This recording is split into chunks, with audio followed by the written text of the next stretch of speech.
If I was to keep reading these books in the order that I was going to, it would be another Slick Mona book tonight. But I thought I'd give you a bit of a change. Since I started this video series literally 2 or 3 days ago, I've had a few people buy a particular book. And I want to go through that tonight. Because here's a question for you. Have you ever fancied writing your own book? Not know how to get started? I was chatting to a lovely lady yesterday. And she went, I don't know what to do, how much it costs. You know, I've written some. Then I bought your book. I'm starting to read it tonight. So the book that's on Amazon at the moment is a different cover to this. But it's How to Write and Publish a Book for Free by Simon Amazing Clarke. So go on to Amazon, put in Simon Amazing Clarke and How to Write and Publish a Book for Free. It'll be words, it's just a green background, it doesn't have this picture on anymore.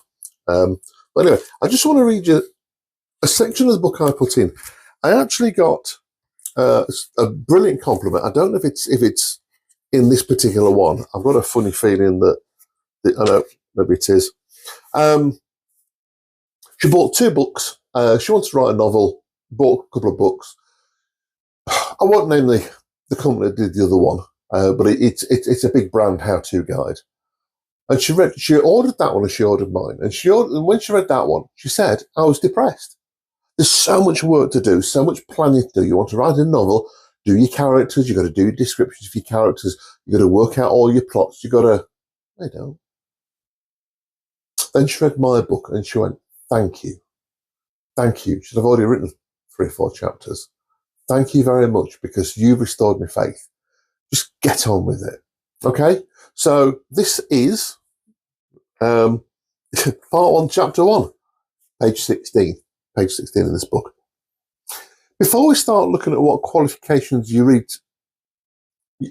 before we look at what qualifications you need to write your first book, let me explain to you the sort of person that you need to be to achieve this. There are a few quotes I want you to read, but I don't just want you to read them. This is your first homework. I want you to absorb them. These quotes will help you to start changing your belief system that you, yes you, can really do this.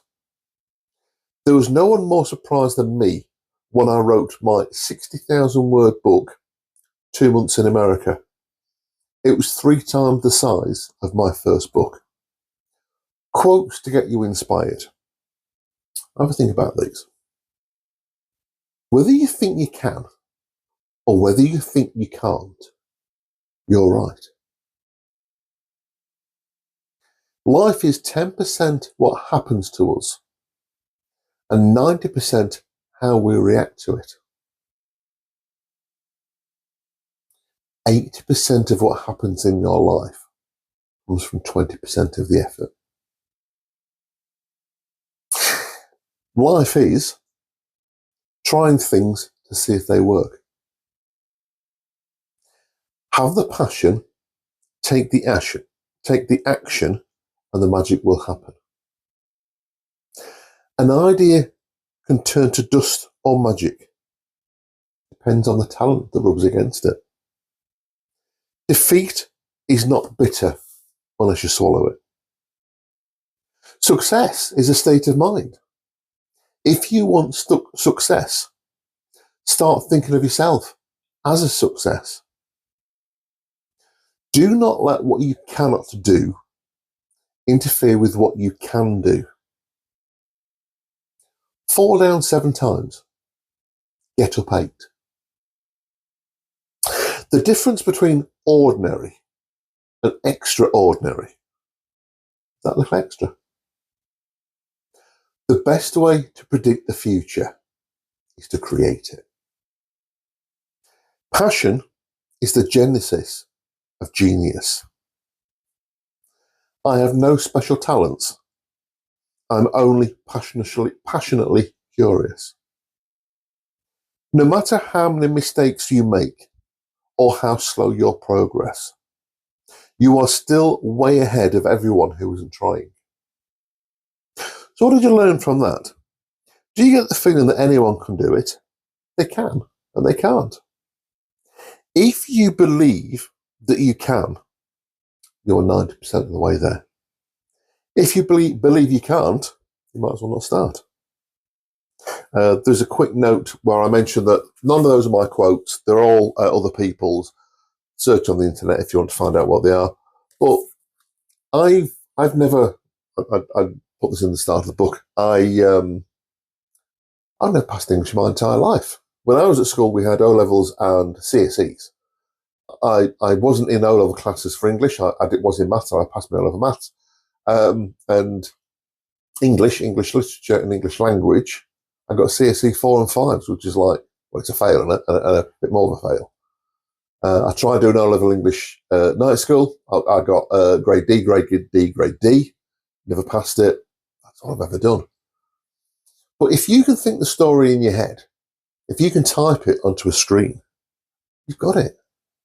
How do you edit things? I do cover it in the book, but I'll tell you now. You've got to do it on a computer these days. You've got to do it on a computer because you're going to upload it to KDP, which is Amazon's sort of back page for how you get books in. I describe all of that in the book, at least the basics. You jump onto the page and it says expert or whatever the other one is. It's like, I always go on the other one. If you're publishing books, many books per week, then that would be completely different. But no, you just follow it through. Title of the book, work that one out yourself.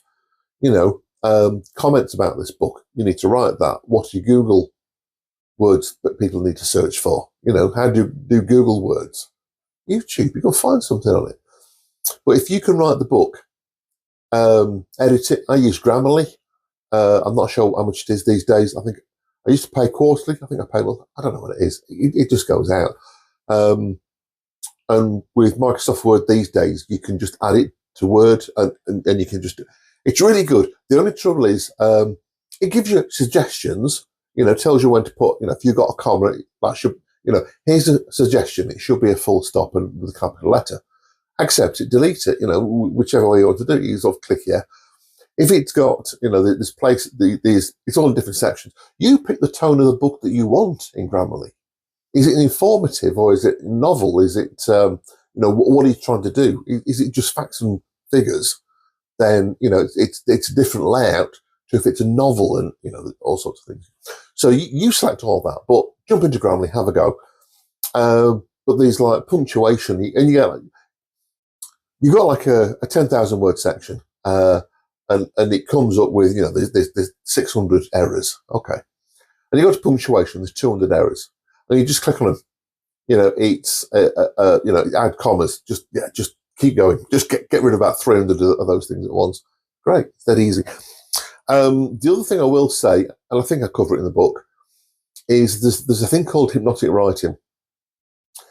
You got your idea for the next bit of the book, and you're going to sit down at the keyboard and you're going to get started.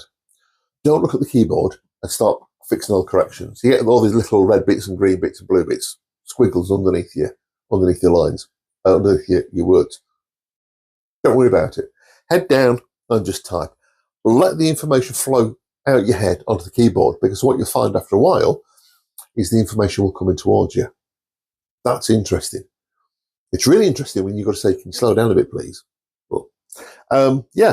So How to Write and Publish a Book for Free by Simon Amazing Clark. If you've got any questions, give me a shout. If you buy one, drop me a line, get in touch through whichever medium you've come through. And if you want some help through the book, putting it together, whatever you're doing, I love helping people.